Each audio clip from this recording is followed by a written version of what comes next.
Bismillahirrahmanirrahim. Assalamualaikum warahmatullahi wabarakatuh. Perkenalkan, nama saya Sumiati Jamaluddin. Saya dari Prodi PPKN dan saya semester 2.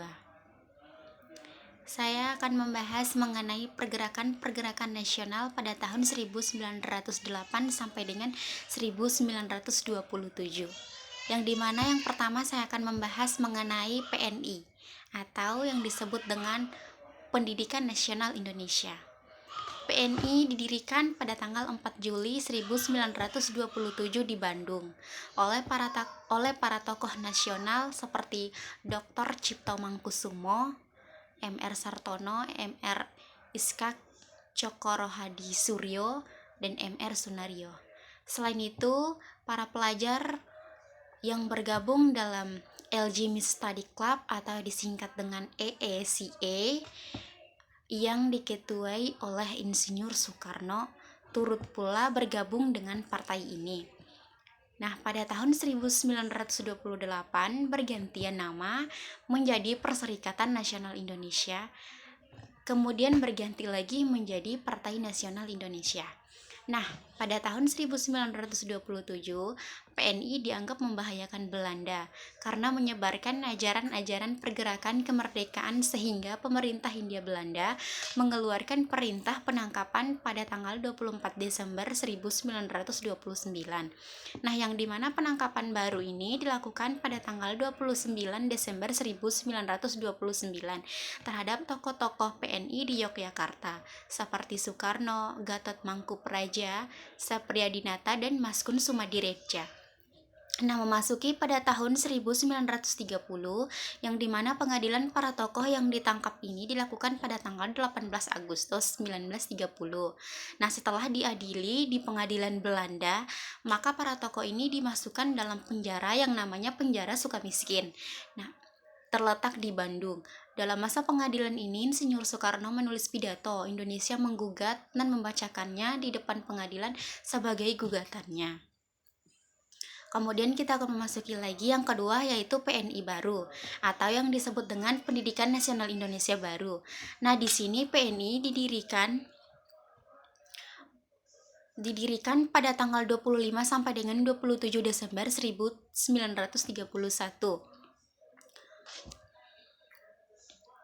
Salah satu pemecahan dari PNI yang dibubarkan pada tahun 1931. Beberapa orang di tubuh PNI yang tidak setuju terhadap cara melanjutkan perjuangan di bidang politik memutuskan untuk membentuk kelompok sendiri bernama Golongan Merdeka yang ingin menempuh jalan pendidikan. Nah, PNI baru ini juga senasib dengan Partindo yang dimana pada tahun 1936 pemerintah kolonial menganggap PNI baru sebagai ancaman keamanan dalam negeri. PNI baru dianggap radikal dikarenakan tidak hanya akar kaitannya dengan partai politik pendahulunya, melainkan juga gagasan yang diusung beserta aksi yang dilakukan. PNI baru pernah menerbitkan surat kabar yang berjudul Daulat Raja, yang dimana dengan sebuah artikel yang radikal pada zamannya. Selain itu, PNI baru juga melakukan pendidikan politik di akaderisasi militer berskala kecil. Walhasil, pendiri dan tokoh penting PNI baru seperti Muhammad Hatta dan Sultan Syahrir diasingkan oleh pemerintah kolonial Hindia Belanda. Yang ketiga adalah Partindo atau Partai Indonesia. Didirikan di Jakarta pada tanggal 30 April 1931. Pendirian partai ini merupakan hasil keputusan Sartono sewaktu ia menjabat sebagai ketua PNI lama, menggantikan Soekarno yang ditangkap pemerintah Belanda pada tahun 1929. Sartono membubarkan PNI dan membentuk Partindo. Tujuan pokok Partindo sama dengan PNI, yaitu mencapai Indonesia merdeka dengan menjalankan politik non-kooperasi terhadap pemerintah Belanda. Tindakan Sartono ini dapat mendapatkan reaksi keras dari anggota PNI lama. Nah, diantaranya Muhammad Hatta, Sultan Syahrir, serta golongan yang tidak menyetujui dengan pembubaran ini. Mereka membentuk golongan merdeka dan menjadi organisasi baru bernama Pendidikan Nasional Indonesia atau disingkat dengan PNI baru. Nah, Partindo dan PNI baru bersaing dalam memperoleh simpati rakyat. Setelah Soekarno dibebaskan dari penjara Sukamiskin pada tahun 1932, bertekad menyatukan kembali memutuskan untuk memilih Partindo karena organisasi tersebut lebih sesuai dengan kepribadiannya dan menawarkan kebebasan untuk mengembangkan kemampuan agitasinya. Dia mengumumkan keputusannya tersebut tanggal 1 Agustus 1932. Sejak Soekarno memilih Partindo, maka PNI baru berjuang sekuat tenaga untuk menarik simpati rakyat. Nah, yang kelima adalah Gerindo atau disebut dengan Gerakan Rakyat Indonesia. Keadaan pergerakan nasional pada tahun 1930-an berbeda dengan keadaan sebelumnya. Keadaan tersebut terutama disebabkan oleh sikap pemerintah kolonial yang sangat menekan gerakan nasional, khususnya gerakan yang menganut asas perjuangan non-koperasi. Kandasnya gerakan non-kooperatif menimbulkan pemikiran baru, yaitu agar asas perjuangan non-koperasi diganti dengan asas koperasi. Akhirnya pada tanggal 23 Mei 1937 di Jakarta didirikan partai yang kooperatif dengan nama Gerakan Rakyat Indonesia atau yang disebut dengan Gerindo. Gerindo bertujuan kemerdekaan politik, ekonomi, sosial, dan budaya yang hendak dicapai dengan berjuang baik di luar maupun di dalam dewan-dewan.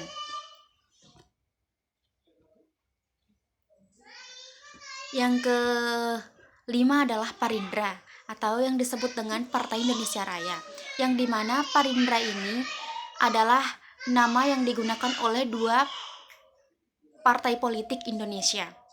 Dr. Sutomo adalah salah seorang pendiri Budi Utomo pada akhir tahun 1935 di kota Solo, tepatnya di Jawa Tengah. Ia berusaha menggabungkan antara Persatuan Bangsa Indonesia atau PBI, Serikat Celebes, Serikat Sumatera, Serikat Ambon, Budi Utomo, dan lainnya sebagai tanda berakhirnya fase kedaerahan dalam pergerakan kebangsaan menjadi Partai Indonesia Raya Parindra.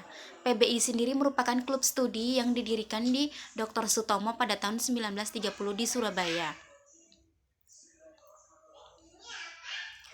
Yang keenam adalah PSII atau Partai Syarikat Islam Indonesia, yang dimana adalah salah satu partai politik yang pernah ada di Indonesia yang berideologi Islam. Secara historis PSII berasal dari Syarikat Dagang Islam atau SDI yang didirikan di Solo pada tahun 1905. Partai ini berfungsi pada masa Orde Baru dan tahun 1908. PSII dimunculkan kembali oleh Haji Taufik R. Cokroaminoto, keturunan dari Cokroaminoto, salah satu pimpinan PSII tahun 1912. PSII dimunculkan kembali oleh Haji Taufik R. Cokroaminoto pada tahun 1999, keturunan dari Cokroaminoto itu sendiri. Nah, salah satu pimpinan PSII tahun 1912, walaupun saat pemilihan umum tahun 1999 muncul dua partai PSI, tetapi keduanya memiliki visi dan misi yang sama. Yang berbeda hanyalah dalam masalah prinsip saja. Nah, yang kedelapan adalah saya membahas mengenai petisi Sutarjo, yang dimana petisi Sutarjo ini digagas oleh Sutarjo Kartohadikusumo, Ketua Persatuan Pegawai Bestur atau Pamong Praja Bumi Putra PPBB pada tanggal 15 Juli 1936. Petisi ini dibuat karena adanya rasa ketidakpuasan di kalangan rakyat terhadap pemerintah akibat kebijakan politik yang dijalankan Gubernur Jenderal Dijonge. Isi dari petisi ini adalah pemberian kepada Indonesia sebuah pemerintahan yang berdiri sendiri dalam batas pasal 1 Undang-Undang Dasar Belanda. Akan tetapi, petisi Sutarjo ditolak pada 14 November 1938 karena bangsa Indonesia dianggap masih belum matang untuk memerintah diri sendiri. Di sisi lain, isi petisi Sutarjo adalah permohonan supaya diselenggarakan suatu musyawarah antara wakil-wakil Indonesia dan Belanda, di mana para anggotanya memiliki hak yang sama. Nah, tujuannya adalah untuk menyusun suatu rencana yang isinya adalah pemberian kepada Indonesia sebuah pemerintah yang berdiri sendiri dalam batas pasal 1 Undang-Undang Dasar Belanda. Dalam pasal tersebut disebutkan bahwa kerajaan Belanda meliputi wilayah Belanda, Hindia Belanda, Suriname, dan Curaçao. Pelaksanaannya akan dilakukan berangsur-angsur dalam waktu 10 tahun sembari menyiapkan kemerdekaan Indonesia. Selain itu, Sutarjo juga beranggapan penting untuk memiliki hubungan baik antara Indonesia dengan Belanda. Agar hubungan keduanya berhasil, adapun perubahan-perubahan yang dimaksud adalah yang pertama adalah Pulau Jawa dijadikan satu provinsi. Sifat dualisme dalam pemerintahan dihapus. Gubernur jenderal diangkat oleh raja dan mempunyai hak kekebalan. Direktur departemen mempunyai tanggung jawab. Volksraad dijadikan sebagai parlemen yang sesungguhnya, dan pendudukan Indonesia adalah orang-orang yang berasal dari Indonesia itu sendiri. Terus yang kedelapan adalah GAPI, yang dimana ini disebut dengan Gabungan Politik Indonesia. Gabungan Politik Indonesia atau disingkat GAPI ini sendiri adalah suatu organisasi yang menjadi payung atau wadah dari organisasi dari partai politik yang beraliran nasional di masa Hindia Belanda. GAPI berdiri pada tanggal 21 Mei 1939 di Jakarta. Saat pendiriannya, GAPI terdiri dari Parindra, Gerindo, Persatuan Minahasa, Persatuan Pendidikan Islam Indonesia, Partai Katolik Indonesia, Paguyuban Pasundan, dan PSII.